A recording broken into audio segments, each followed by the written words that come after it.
Hello everyone, welcome to Elementary Gyan. In the previous video, we discussed redox reactions. हमने ये पढ़ा था कि ऐसी reactions जिनमें oxidation and reduction processes साथ साथ होते हैं उनको कहा जाता है redox reactions. तो ये जो redox reactions होती हैं they play a vital role in our everyday lives. हमारी day to day life में इन redox reactions की काफी ज्यादा importance होती है. And the effects of these redox reactions is majorly due to the oxidation reactions. तो oxidation reactions के हमारी everyday lives में क्या क्या effects होते हैं वो हम आज इस वीडियो में डिस्कस करेंगे. तो oxidation reactions जो होती हैं उनके कुछ effects beneficial भी होते हैं और as well as these reactions are harmful too. तो इनके beneficial effects कौन कौन से हैं and इनके damaging effects कौन कौन से हैं वो हम one by one डिस्कस करने वाले हैं. So let's start with beneficial effects of oxidation. Oxidation के फायदे क्या क्या होते हैं? So beneficial effects of oxidation reaction in our everyday lives. तो आप सभी ने कंबशन सुना होगा. कंबशन क्या होता है? किसी भी सब्सटेंस की burning in presence of oxygen. मतलब एयर में जो ऑक्सीजन प्रेजेंट होती है, ऑक्सीजन गैस, उसकी प्रेजेंस में जब कोई सब्सटेंस बर्न होता है तो उस प्रोसेस को बोलते हैं कंबशन. और हम क्या जानते हैं? हम ये जानते हैं कि ऑक्सीडेशन क्या होता है. ऑक्सीडेशन ऐसी रिएक्शंस होती हैं जिनमें किसी भी सब्सटेंस में ऑक्सीजन आकर ऐड हो जाता है. मतलब उसका ऑक्सीडेशन होता है या उसका ऑक्साइड बन जाता है. ऑक्सीजन के साथ रिएक्ट करके कोई भी सब्सटेंस ऑक्सीडाइज हो जाता है तो उस प्रोसेस को बोलते हैं ऑक्सीडेशन. तो कंबशन रिएक्शंस जो होती हैं वो भी क्या होती हैं? एक्चुअल में वो ऑक्सीडेशन रिएक्शन होती हैं क्योंकि वो ऑक्सीजन की प्रेजेंस में सब्सटेंस बर्न होकर क्या करता है? ऑक्साइड्स का फॉर्मेशन कर लेता है. तो ये जो कंबशन रिएक्शन होती हैं इनकी हमारी एवरीडे लाइफ में काफी ज्यादा इंपॉर्टेंस होती है. जैसे बर्निंग ऑफ पेट्रोल हो गया, burning of kerosene, burning of would, LPG जो हमारे घरों में फूड प्रिपरेशन में यूज होती है, लिक्विफाइड पेट्रोलियम गैस, ये सभी क्या होते हैं? इनमें कंबशन होता है क्योंकि ये ऑक्सीजन की प्रेजेंस में बर्न होती हैं और ऑक्साइड्स का फॉर्मेशन करती हैं. तो फर्स्ट बेनिफिट क्या हो गया ऑक्सीडेशन रिएक्शन का? इन कंबशन रिएक्शंस. इन कंबशन रिएक्शंस. अब कंबशन क्या होता है हमने जस्ट डिस्कस किया. Combustion is the burning of a substance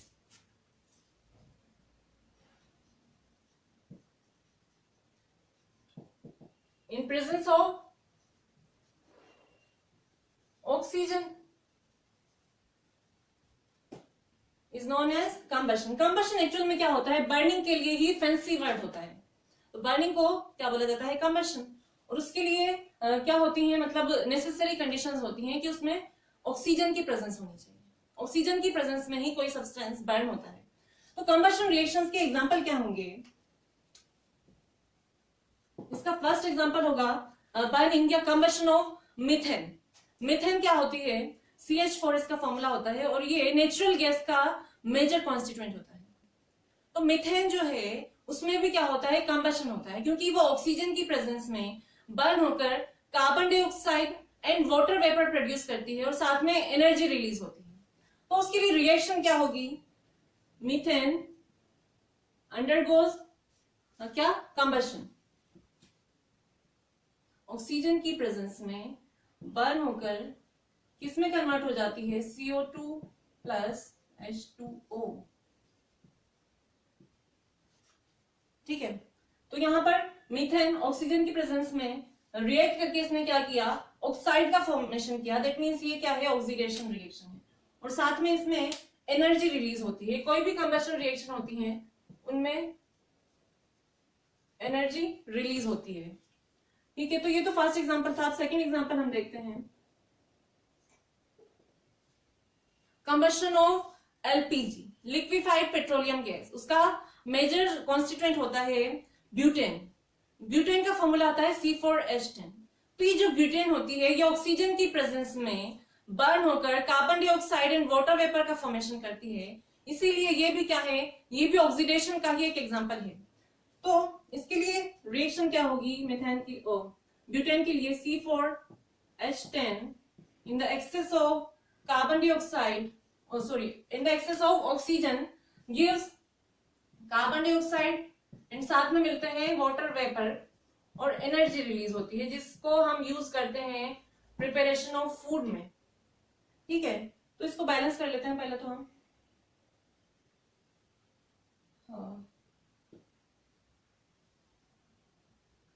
10H2 हो गई बैलेंस। तो ये थी बर्निंग ऑफ एलपीजी। तो ये फर्स्ट एप्लीकेशन थी किसकी, ऑक्सीडेशन रिएक्शन की। ये कंबशन रिएक्शन में भी यूज होती है। अब सेकंड इसका बेनिफिट है कंबशन रिएक्शन का, वो ह्यूमन बॉडी में होता है। तो ह्यूमन बॉडी में आपने कभी सोचा है कि हमें एनर्जी कैसे मिलती है? एनर्जी हमें मिलती है जो फूड हम लेते हैं, उस फूड से एनर्जी कैसे मिलती है हमें? तो आपने रेस्पिरेशन सुना होगा, बायोलॉजी में हम पढ़ते हैं रेस्पिरेशन प्रोसेस। तो रेस्पिरेशन में क्या होता है, हमारी बॉडी में जो फूड हम लेते हैं in the form of carbohydrates, जैसे कि ग्लूकोज होगा, स्टार्च होगा, फ्रक्टोज होगा, ये सभी क्या होते हैं, इनका ऑक्सीडेशन होता है इन प्रेजेंस ऑफ ऑक्सीजन जो हम इनहेल करते हैं। तो ऑक्सीजन के साथ ये कार्बोहाइड्रेट जैसे कि ग्लूकोज मान लीजिए, ये बर्न होकर या क्या होता है, इसका ऑक्सीडेशन होता है और ये कन्वर्ट हो जाता है carbon dioxide, water and energy. तो हमें जो एनर्जी मिलती है हमारी ह्यूमन बॉडी में, उसका मेजर सोर्स भी क्या है, उसका मेजर सोर्स होता है कार्बोहाइड्रेट्स। और कार्बोहाइड्रेट्स ऑक्सीजन की प्रेजेंस में क्या करते हैं, ऑक्सीडाइज हो जाते हैं और जिससे हमें एनर्जी मिलती है। तो सेकंड इसका बेनिफिट हो गया source of energy in human body.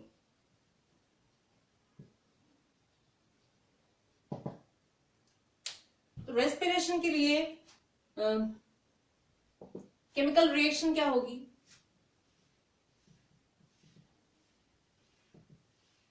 Respiration में क्या होता है, ग्लूकोज C6H12O6 ये ऑक्सीजन की प्रेजेंस में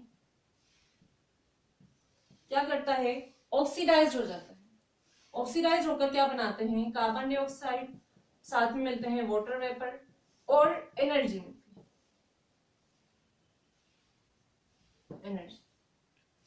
So these are some beneficial effects of oxidation reactions in our everyday life. And साथ में ये जो oxidation reactions होती हैं, they have harmful effects too. तो उनके harmful या damaging effects क्या क्या होते हैं, अब हम वो डिस्कस करेंगे।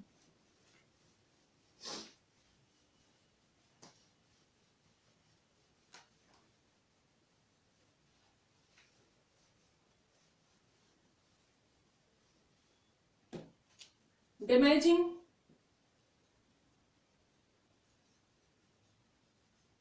effects of oxidation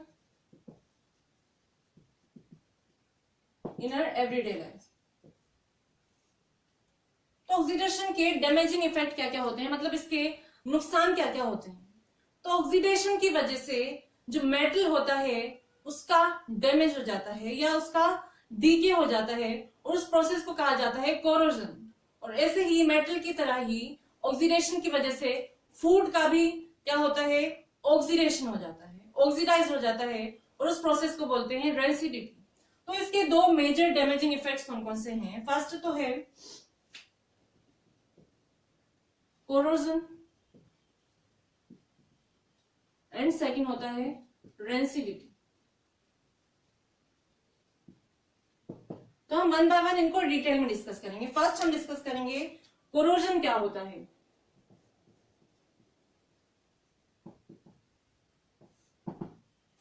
तो मेटल सरफेस का decay in presence of oxygen उसको बोला जाता है कोरोजन।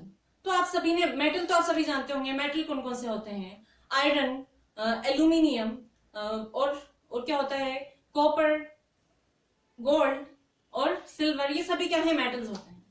तो इन मेटल्स का ऑक्सीजन की प्रेजेंस में डीके हो जाना, या आपने ये देखा होगा अगर हम हमारी एवरीडे लाइफ की बात करें तो आयरन के पुराने ऑब्जेक्ट्स जो होते हैं उनका कलर चेंज हो जाता है, या वो डैमेज हो जाते हैं, या ब्राउन होकर वो टूटने लगते हैं, उनका डीके हो जाता है।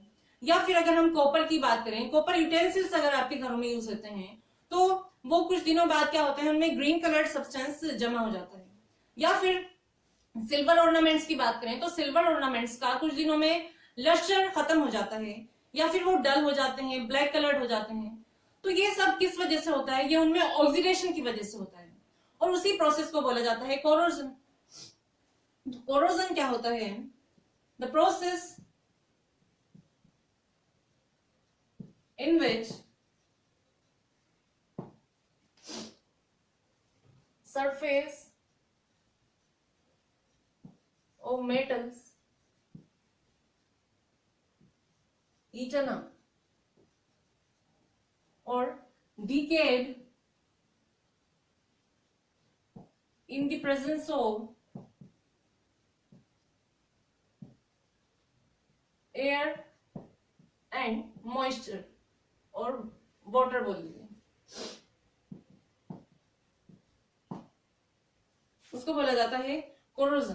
तो मतलब मेटल के सरफेस का डीके हो जाना इन प्रेजेंस ऑफ एयर। ये आपको याद रखना है कि कोरोजन के लिए जो नेसेसरी कंडीशन होती हैं वो कौन कौन सी होती हैं? एक तो एयर में ऑक्सीजन की प्रेजेंस होनी चाहिए, और साथ में वाटर वेपर या फिर मॉइस्चर होना चाहिए।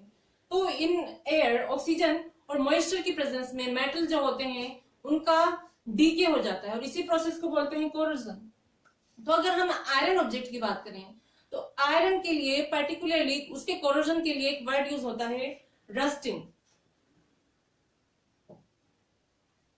रस्टिंग ऑफ आयरन,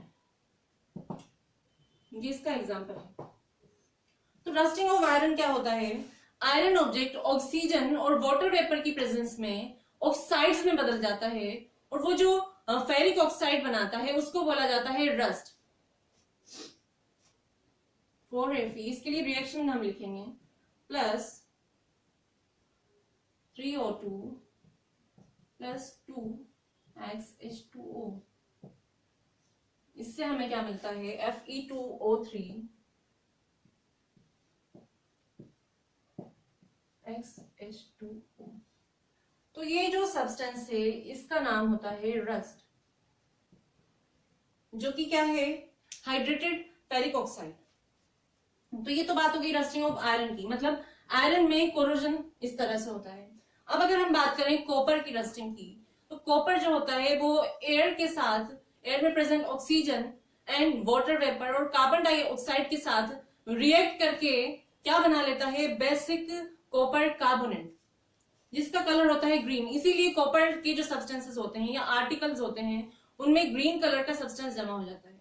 वो क्या होता है? वो एक्चुअल में होता है बेसिक कॉपर कार्बोनेट। तो इसके लिए रिएक्शन क्या होगी? कोरोजन ऑफ कॉपर, Cu होता है कॉपर का सिंबल। इसके लिए रिएक्शन होती है copper in the presence of oxygen and carbon dioxide and water vapor, किसका फॉर्मेशन कर लेता है? बेसिक कॉपर कार्बोनेट का। ये जो सब्सटेंस है ये ग्रीन कलर का होता है, ठीक है।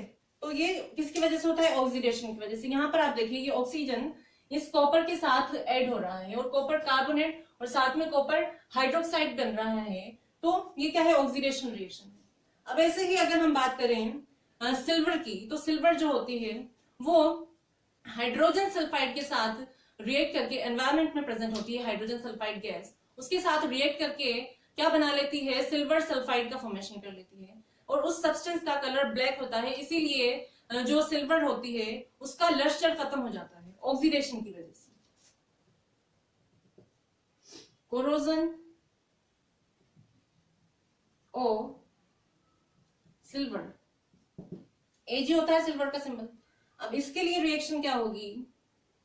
Ag प्लस H2S, ये बना लेता है सिल्वर सल्फाइड Ag2S और साथ में हाइड्रोजन गैस।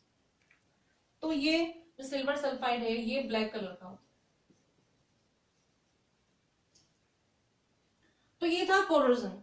अब बात ये आती है कि कोरोजन जब होता है मतलब मेटल्स का डीके हो जाता है ऑक्सीडेशन की वजह से, तो उसको प्रिवेंट कैसे किया जाए या उसको रिटार्ड कैसे किया जाए, तो उसके लिए कुछ पॉइंट्स हैं हमें लिख लेने हैं। प्रिवेंशन ऑफ कोरोजन, ये भी आपसे कभी कभी एग्जाम में पूछ लिया जाता है कि कोरोजन के का प्रिवेंशन कैसे किया जाए। तो कोरोजन के प्रिवेंशन कैसे करना है, प्रिवेंशन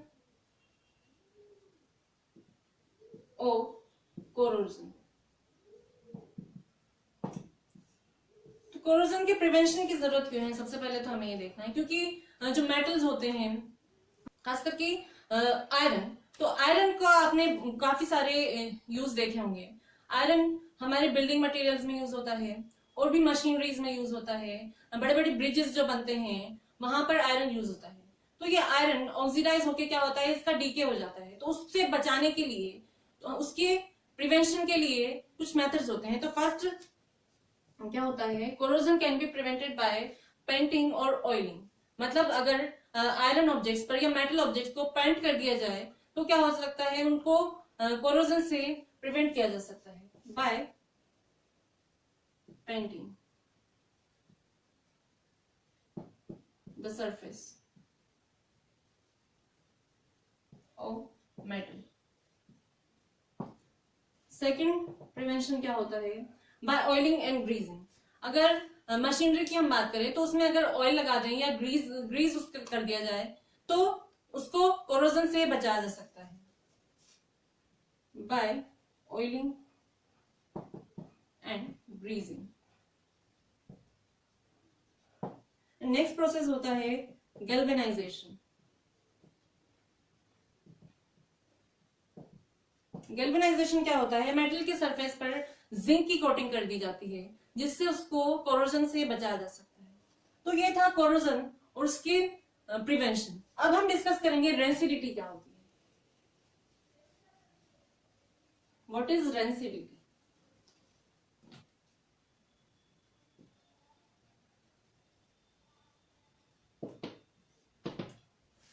तो रेंसिडिटी मतलब होता है फूड्स जो होते हैं जिनमें ऑयल या फैट्स प्रेजेंट होते हैं वो रेंसिड हो जाते हैं इन प्रेजेंस ऑफ एयर। एयर में अगर एक्सपोजर हो जाए फूड का जिनमें ऑयल प्रेजेंट है तो आपने देखा होगा उनका टेस्ट चेंज हो जाता है या उनमें गंदी सी स्मेल आने लगती है, ऑर्डर चेंज हो जाता है। तो ये क्यों होता है, क्योंकि वो फूड जो है जिसमें ऑयल प्रेजेंट है या फैट्स प्रेजेंट है तो वो ऑयल एंड फैट्स ऑक्सीजन के साथ क्या करते हैं, ऑक्सीडाइज हो जाते हैं। मतलब ऑक्सीजन के साथ रिएक्ट कर लेते हैं और वोलेटाइल सब्सटेंसेस का फॉर्मेशन कर लेते हैं, जिस वजह से उनका ऑर्डर चेंज हो जाता है और टेस्ट भी चेंज हो जाता है और उस फूड को बोला जाता है रेंसिड फूड। तो इसी प्रोसेस को जब कोई किसी फूड में present oil and fats oxygen के साथ रिएक्ट करके ऑक्सीडाइज हो जाए, उसी प्रोसेस को कहा जाता है rancidity. The process in which oils and fat present in the food get oxidized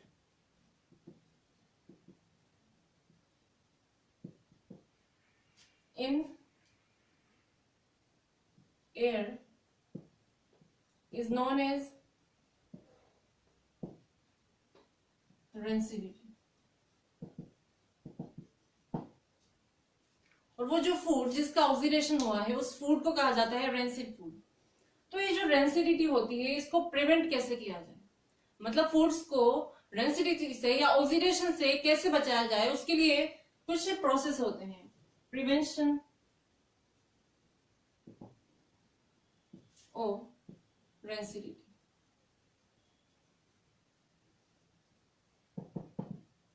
तो जो पैकेज्ड फूड्स आते हैं उनमें उनको प्रिवेंट कैसे किया जाता है, ऑक्सीडेशन से प्रिवेंट करने के लिए उनमें एंटीऑक्सीडेंट्स मिलाए जाते हैं। एंटीऑक्सीडेंट्स क्या होते हैं, बाय एडिंग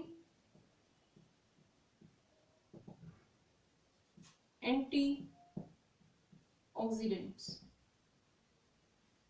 तो जैसा कि आपको नाम से ही पता चल रहा होगा, एंटीऑक्सीडेंट्स मतलब ये क्या होते हैं, ये ऑक्सीडेशन से प्रिवेंट करते हैं और एक्चुअल में ये होते हैं रिड्यूसिंग एजेंट्स, जो कि फूड में प्रेजेंट ऑयल या फैट्स को ऑक्सीडाइज्ड होने से रोकते हैं।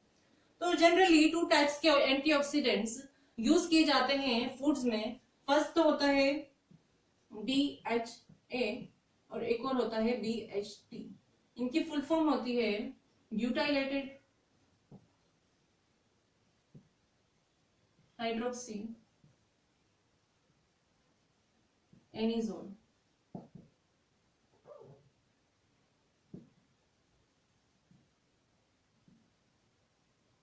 एंड इसकी फुल फॉर्म होती है BHT की, ब्यूटाइलेटेड हाइड्रोक्सी टोलुइन। तो ये एंटीऑक्सीडेंट्स क्या करते हैं, अगर हम इनको फूड में मिला दें तो ये ऑक्सीडेशन को रोकते हैं। अब नेक्स्ट प्रोसेस होता है प्रिवेंशन ऑफ रेंसिडिटी के लिए बाय फिलिंग नाइट्रोजन गैस। आपने देखा होगा चिप्स या कुरकुरे के जो पैकेट्स आते हैं उनमें एयर फिल रहती है, तो वो एक्चुअल में एयर नहीं होती है, वो नाइट्रोजन गैस होती है। और नाइट्रोजन गैस क्यों फिल की जाती है, क्योंकि ये उन चिप्स जो होते हैं उनमें क्या होता है, ऑयल प्रेजेंट होता है, तो उस ऑयल को ऑक्सीडाइज होने से रोकती है, इस वजह से उनमें नाइट्रोजन गैस फिल कर दी जाती है। नेक्स्ट प्रिवेंशन होता है बाय स्टोरिंग फूड इन रेफ्रिजरेटर। अगर फूड को रेफ्रिजरेटर में रख दें तो उसका ऑक्सीजन के साथ या एयर के साथ एक्सपोजर क्या होता है, कम हो जाता है। इसकी हेल्प से क्या कर सकते हैं, हम उसको रिटार्ड कर सकते हैं ऑक्सीडेशन को या रेंसिडिटी को। ऐसे ही अगर हम एयर टाइट कंटेनर में फूड को रख दें तो उसका एक्सपोजर एयर से कम हो जाएगा। तो इससे भी हम क्या कर सकते हैं, उसको फूड को रेंसिड होने से बचा सकते हैं by storing food in an airtight containers. तो ये थे ऑक्सीडेशन के effects in our everyday life. हमने सबसे पहले डिस्कस किया कि ऑक्सीडेशन के हमारी एवरीडे लाइफ में बेनिफिशियल इफेक्ट्स कौन कौन से होते हैं, मतलब उसके फायदे क्या क्या होते हैं। तो कंबशन रिएक्शंस जो होती हैं वो ऑक्सीडेशन रिएक्शन होती हैं, और कंबशन रिएक्शन हमारी एवरीडे लाइफ में बहुत ही इंपॉर्टेंट होती हैं, क्योंकि हमारी बॉडी में जो फूड का डाइजेशन होता है वो भी क्या होता है, ऑक्सीडेशन रिएक्शन होती है, और हम जो फूड प्रिपेयर करते हैं उसके लिए भी हमें कंबशन की जरूरत होती है। तो ये तो थे ऑक्सीडेशन के बेनिफिशियल इफेक्ट्स। और ऐसे ही जो ऑक्सीडेशन रिएक्शंस होती हैं ये हार्मफुल भी होती हैं और इनके डैमेजिंग इफेक्ट्स भी होते हैं। तो इनके डैमेजिंग इफेक्ट्स जो मेटल में होते हैं उनको तो जाना जाता है कोरोजन के नाम से, और ऑक्सीडेशन के जो डैमेजिंग इफेक्ट्स फूड्स पर होते हैं उनको जाना जाता है रेंसिडिटी के नाम से। तो इन कोरोजन के जो डैमेजिंग इफेक्ट्स होते हैं उनको भी हमने वन बाय वन डिस्कस किया है, साथ में उनके प्रिवेंशंस भी हमने डिस्कस किए हैं। सो आई होप आपको ये टॉपिक क्लियर हो गया होगा। अगर आपको वीडियो अच्छी लगी हो तो please like and share my video and also subscribe to my channel Elementary Gyan. Now I'll see you in the next video. Till then, keep learning and thank you.